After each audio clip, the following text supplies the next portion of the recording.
సగం కనిపిస్తుంది.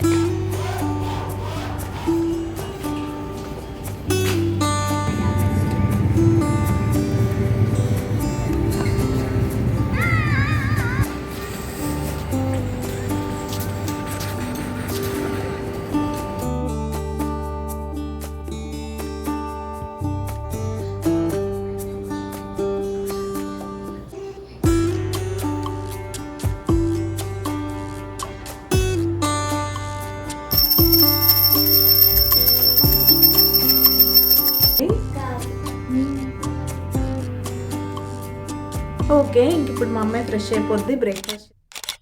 హలో అండి, నేను మీ Jyothi. Welcome back to my channel Ritkriti sweet home. ఎలా ఉన్నారు మీ అందరూ? బాగున్నారా? నేను చాలా బాగున్నాను. ఈరోజు మీరు నా వెడ్నెస్డే ఈవినింగ్ నుంచి థర్స్డే మార్నింగ్ పూజ వరకు రొటీన్ బ్లాగ్ అయితే చూస్తారు. యాక్చువల్గా వెన్స్డే ఎక్కువ రికార్డ్ చేయలేదు. మండే ట్యూస్డే బాగా డీప్ క్లీనింగ్తో ఫుల్ బాడీ స్ట్రెయిన్ అయిపోయింది కదా, దానివల్ల వెన్స్డే రోజు అస్సలు సపోర్ట్ చేయలేదు. అండ్ నేను మీకు ట్యూస్డే బ్లాగ్లో ప్రామిస్ చేశాను కూడా కిచెన్ క్యాబినెట్స్ క్లీనింగ్ కూడా చూపిస్తానని. బట్ నేను క్యాబినెట్స్ అయితే క్లీన్ చేశాను కానీ అవన్నీ రికార్డ్ చేసుకోలేకపోయాను. కానీ already kitchen cabinets deep cleaning ఎలా చేసుకుంటాను అనే వీడియోస్ మన ఛానల్లో ఉన్నాయి కాబట్టి ఒక వీడియో లింక్ అయితే నేను ఇక్కడ డిస్క్రిప్షన్ బాక్స్లో ఇస్తున్నాను, తప్పకుండా చూసేయండి, చాలా ఇంట్రెస్టింగ్గా ఉంటుంది. అండ్ ఇక్కడ నేనేం చేస్తున్నానంటే ఇది వెన్స్డే ఈవినింగ్ కొన్ని క్లిప్స్ తీసాను అనమాట, అక్కడక్కడ అవి మాత్రం యాడ్ చేశాను. తర్వాత థర్స్డే మార్నింగ్ రొటీన్ మీతో షేర్ చేసుకుంటాను. నిన్న ఈ డోర్ హ్యాంగింగ్స్ అవన్నీ తీసి నీట్గా షాంపూ వాష్ చేశాను కదా, అవి ఆరబెట్టి పెట్టేశాను. అవి పెట్టడానికన్నా ముందు డోర్ను కూడా ఒకసారి నీట్గా క్లీన్ చేసుకుందామని. ఇది నేను వీక్లీ వెన్స్డే చేస్తాను మామూలుగా డస్టింగ్ లాగా. బట్ ఇలా మంత్లీ క్లీనింగ్లో పార్ట్గా మాత్రం ఒక మైక్రోఫైబర్ క్లాత్ తీసుకొని నీట్గా క్లీన్ చేసుకుంటాను. ఈ స్టీల్ డోర్ మీద కూడా బోల్డ్ అంత డస్ట్ అక్యుములేట్ అయిపోతుంది. బయట ఉంటుంది కదా, ఇంట్లో ఉండే వాటి మీదే అంత వస్తుంది, ఇంకా బయట ఉండే వాటి సంగతి చెప్పవసరం లేదు కదా. ఇవైతే వైట్ మల్లెపూల్లాగా భలే ఉంటాయి. అసలు దుమ్ము పడితే ఎంత డస్టీగా కనిపిస్తాయో వెంటనే షాంపూతో వాష్ చేస్తే అంతే నీట్గా బ్యూటిఫుల్గా ఉంటాయి అసలు. అండ్ ఇక్కడైతే ఈవినింగ్ నేను మా అమ్మాయి కిందకు వచ్చాం. ఈరోజు బ్యాడ్మింటన్ ఆడదాం అమ్మ అని అడిగింది. అసలే ఒంట్లో బాగాలేదు నాన్న అన్నాను. సరే కొంతసేపు సైకిల్ చేస్తాను, కొంతసేపు ఆడితే చాలా అంది. సరే వెళ్తే ఎలాగో వాళ్ళ ఫ్రెండ్స్ కనిపిస్తారు కదా, ఎలాగో ఆడుకుంటుందిలే అని తీసుకెళ్ళాను. హలో తల్లి. హలో. బ్యాడ్మింటన్ ఎంజాయ్ చేసావా బాగా? నేను నిన్నే ఓడిచ్చేసాను, నా ఫ్రెండ్స్. కానీ మళ్ళీ వీడియో తీయడానికి ఎవరు లేరు కదా, మీ ఫ్రెండ్ని అడిగి ఇంకోసారి ట్రై చేద్దాం. ఓకే. కింద మాత్రం భలే హాయిగా ఉంది కానీ ఫుల్ చెమటలు, హ్యూమిడ్ చూపిద్దాం. బ్యూటిఫుల్ కదా కదా, ఫోన్లో బాగుంది విడిగా కదా. ఆ క్లౌడ్స్ చూసారు ఎంత బాగున్నాయో, అబ్బబ్బబ్బా బ్యూటిఫుల్ నిజంగా. అండ్ ఇక్కడ గ్రీనరీ కూడా అదిరిపోయింది మా దగ్గర సెంట్రల్ పార్క్. నిన్న వర్షం పడింది కదా నాన్న, దానివల్ల ఇంత గ్రీన్గా ఇలా అనిపిస్తుంది. మొన్నటి దాకా డ్రై ఉంది కదా. చూడది డాగ్ షేప్ లో కనిపిస్తుంది. ఇప్పుడు ఈ గ్రీనరీకి రీజన్ అదే, నిన్న వర్షం పడడం వల్ల ఫుల్ అంతా ఎన్ని రోజులు ఉన్న డస్ట్. అది నా ఫ్రెండ్ సైకిల్, అది నా సైకిల్. ఓకే. ఇంకా ఫైనల్లీ మా అమ్మాయి నన్ను మాత్రం వదలలేదు. సింగిల్ చైల్డ్ అవ్వడం వల్ల చిన్నప్పటి నుంచి ప్రతి విషయానికి మేమే అన్నీ చూసుకోవడం వల్ల తెలియదు కానీ వాళ్ళ ఫ్రెండ్స్ ఎంతమంది ఉన్నా, నేను కానీ వాళ్ళ నాన్న కానీ ఉన్నారంటే ఖచ్చితంగా మాతో ఆడాలని కోరుకుంటుంది తను. ఆ టైం మనం ఇవ్వకపోతే బాగా ఫీల్ అయిపోద్ది అనమాట. అందుకని మేము కూడా ఆడిస్తూనే ఉంటాము. మీ పిల్లలు కూడా ఇంతేనా అనేది నాతో కామెంట్ సెక్షన్లో కామెంట్ చేసేయండి. అండ్ మీకు నా simple cooking, easy recipes and life style blogging ఎలా అనిపిస్తుంది? మీకు కనుక నా వీడియోస్ నచ్చుతున్నట్టయితే ప్లీజ్ లైక్ చేసి మీ ఫ్రెండ్స్ అండ్ ఫ్యామిలీకి షేర్ చేయండి. మీ లైక్ నాకు చాలా ఇంపార్టెంట్. మీరు లైక్ చేస్తే మన వీడియోస్కి రీచ్ పెరుగుతుంది. రీచ్ పెరిగితే ఇలాంటి మరిన్ని వీడియోస్ చేయడానికి బోల్డ్ అంత మోటివేషన్ అయితే వచ్చేస్తుంది. సో తప్పకుండా ఒక చిన్న లైక్ ఇచ్చి వీడియో చూడడం కంటిన్యూ చేయండి. వాళ్ళేమో చిన్నపిల్లలందరూ 5 పాయింట్స్కి ఆడారు, నేనేమో బిగ్ అంట, అందుకని 10, 5 అని పెట్టి ఆడిస్తుంది మా అమ్మాయి. తనకి బాగానే వచ్చు. యాక్చువల్గా నేను ఫస్ట్ తను బ్యాడ్మింటనే నేర్చుకుంటుంది అనుకున్నాను, అంత ఇంట్రెస్ట్గా ఆడేది. తర్వాత స్లోగా దీన్ని వదిలేసి ఏంటో క్రికెట్ వైపు వచ్చేసింది. సరే కొంచెం పెద్ద అయితే కానీ వాళ్ళ ఇంట్రెస్ట్ బయటికి రాదు. అండ్ ఇక్కడైతే ఫుల్ చెమటలు పట్టేసాయి. ఇంక ఇంటికి వచ్చి ఫ్రెష్ అయిపోయాం అనమాట. అంత చెమటలు, అసలు ఫుల్ చెమటల్లో స్నానం చేసినట్టు అయింది. నేనైతే ఇలా నడుచుకుంటూ వస్తున్నా, ఇంకా తనైతే సైకిల్ తీసుకొని వచ్చేసింది. ఇంక ఇక్కడ నుంచి మళ్ళీ వచ్చాక ఇంట్లో ఏం రికార్డ్ చేయలేదు, కింద బాగుంది చేయాలనిపించి చేశాను. ఇంక ఇది డైరెక్ట్గా నెక్స్ట్ డే మార్నింగ్. ముందుగా మీ అందరికీ good morning and happy Thursday. అది ఇక్కడైతే మార్నింగ్ సన్ రైజ్ చూద్దామని వచ్చాను. వాళ్ళు పెద్దగా ఎండ రాలేదు, ఏంటో అలా క్లౌడీగా ఉంది. ఇవైతే నిన్న తీసుకొచ్చిన మందార మొగ్గలు అనమాట, చాలా దొరికాయిలేండి. అవైతే వేసి పెట్టాను, ఫ్లవర్స్ అయ్యాయి. ఇంక ఈరోజు నా డే మార్నింగ్ మొక్కలకి వాటర్ పోయడంతో స్టార్ట్ అయింది. ముందు 2 రోజులు పడ్డ వర్షం వల్ల కింద ఎంత గ్రీనరీగా ఉన్నా సరే మన ఇంట్లో మొక్కలకి ఓపెన్లో పడినంత వాటర్ పడవు కదా, సో వీటికైతే వాటర్ ఇస్తూనే ఉండాలి. కొన్ని అలా జస్ట్ ఎడ్జ్లో ఉన్న ప్లాంట్స్ మాత్రం తడిగా ఉన్నాయి, కానీ లోపల సైడ్ ఉన్న వాటికి సాయిల్ డ్రైగా అయిపోయింది. సరే కొన్నిగా వేద్దాం, మరీ ఎక్కువైపోయినా అని. ప్లస్ ఇప్పుడు వాటర్ కూడా వేడిగా రావట్లేదు, 2 డేస్ నుంచి పడ్డ వర్షాల వల్ల కొంచెం చల్లగా ఉంటుంది కాబట్టి కొన్నిగా పోస్తే సరిపోద్దని అలా పోసేస్తున్నాను. ఇంతకీ మీలో ఎంతమందికి మొక్కలంటే ఇష్టం? మీరు కూడా నాలాగా బాల్కనీ గార్డెనింగ్ చేస్తున్నారా అనేది నాతో చెప్పండి.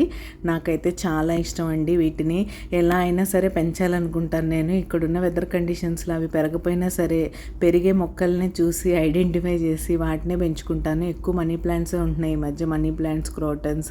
ఆ కరివేపాకు మొక్క మాత్రం మీకు ఇంతకుముందు చెప్పినట్టే ఆల్మోస్ట్ 5-6 ఇయర్స్ నుంచి నాతో ట్రావెల్ చేస్తుంది. అది నాగ్పూర్లో ఉన్నప్పుడు వాకింగ్కి వెళ్ళి ఒక చిన్న మొక్క తీసుకొచ్చి పెట్టాను, బతికింది.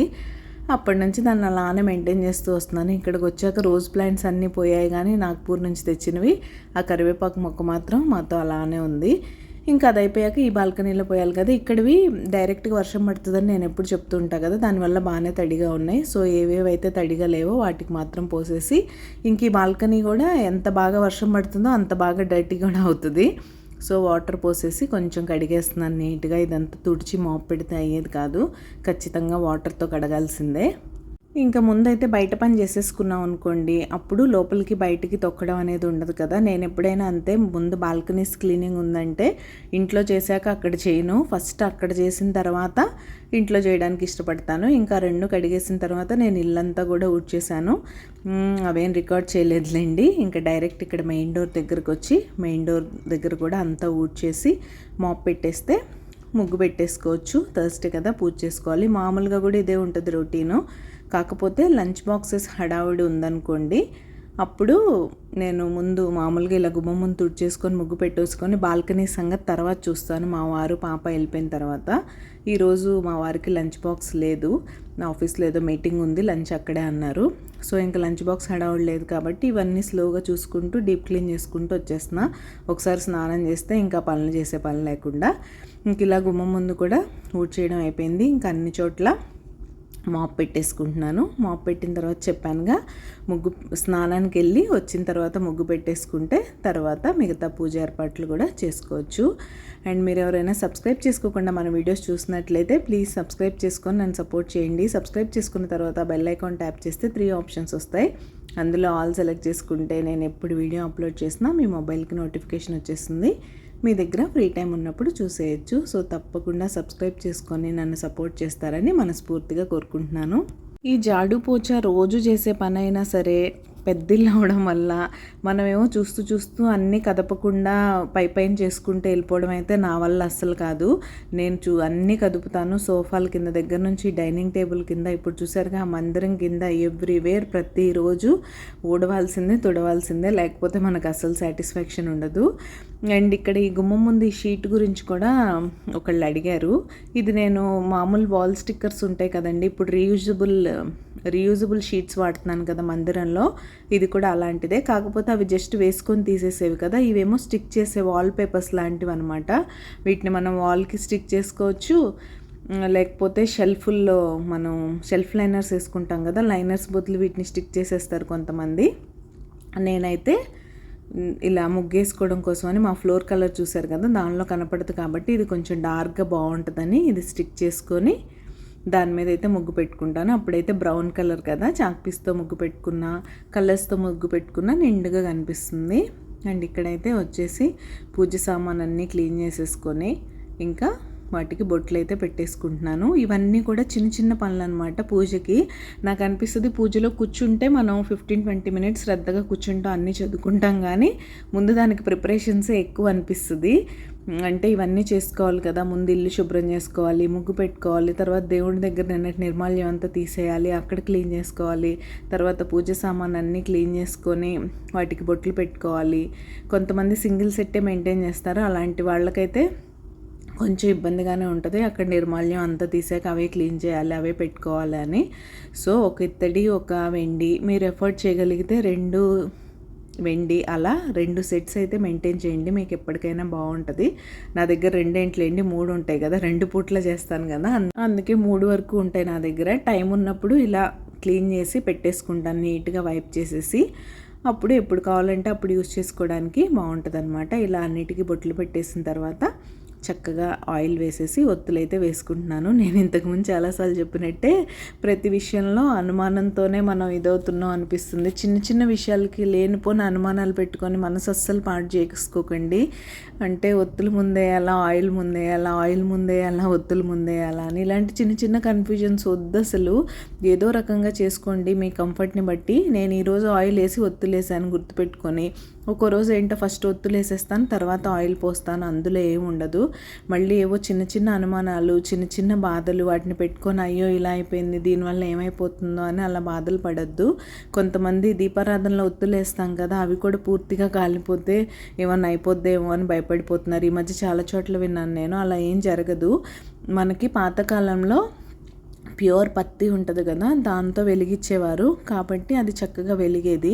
ఇప్పుడు మనకి ఆయిల్ దగ్గర నుంచి మనం కొనే ఒత్తుల వరకు అన్నీ కల్తీయే కదా. ఇప్పుడు కొన్ని సిల్క్ వస్తున్నాయి మనం వేసుకునే ఒత్తులు కూడా. అండ్ నూనె గురించి అయితే చెప్పవసరం లేదు. మీరు ఏదో కోల్డ్ ప్రెస్డ్ గానుగ నుంచి తెచ్చుకుంటున్నారు అంటే తప్ప మనం కొనే ప్రతి ఆయిల్లో ఏదో కెమికల్స్ ఉంటున్నాయి. ఏదో పంచ్ ఆయిల్ అని అండ్ లేకపోతే స్మెల్ రావడానికి అందులో రకరకాల కెమికల్స్ కలుపుతున్నారు వాళ్ళు. ఆ కెమికల్ ఫ్లేమ్తో రియాక్ట్ అయినప్పుడు ఒక్కొక్కసారి ఒత్తులు కాలిపోవడం అనేది సహజం. అలాంటి చిన్న చిన్న వాటికి మనసులో అనవసరంగా బాధ పెట్టేసుకొని అయ్యో ఇలా అయిపోయింది అలా అయిపోయింది అని అనుకోకుండా ప్రతిదాన్ని కొంచెం పాజిటివ్గా తీసుకుంటూ ముందుకెళ్ళిపోండి. పాజిటివ్ థింకింగ్లో బోల్డ్ అనే అడ్వాంటేజెస్ ఉన్నాయి.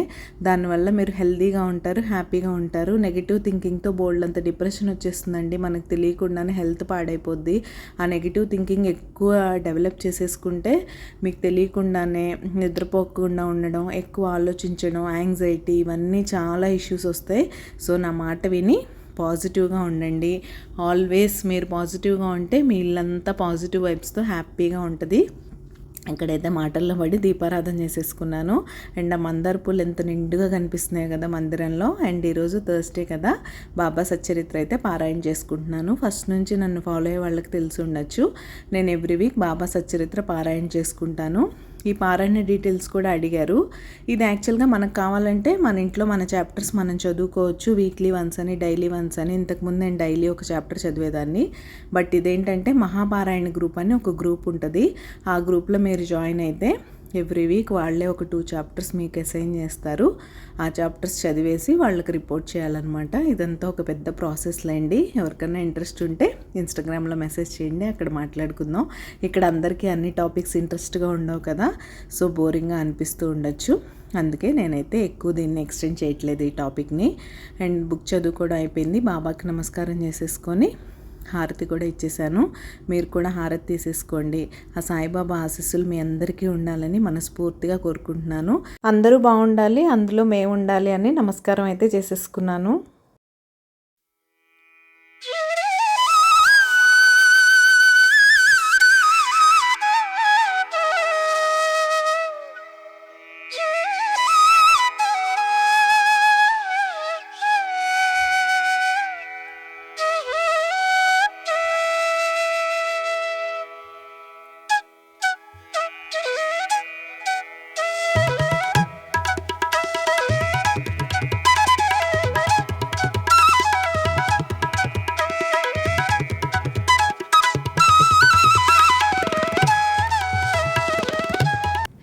Good morning, happy Thursday. ఏం చేస్తున్నారు? పూజ అయిపోయిందా లేదా?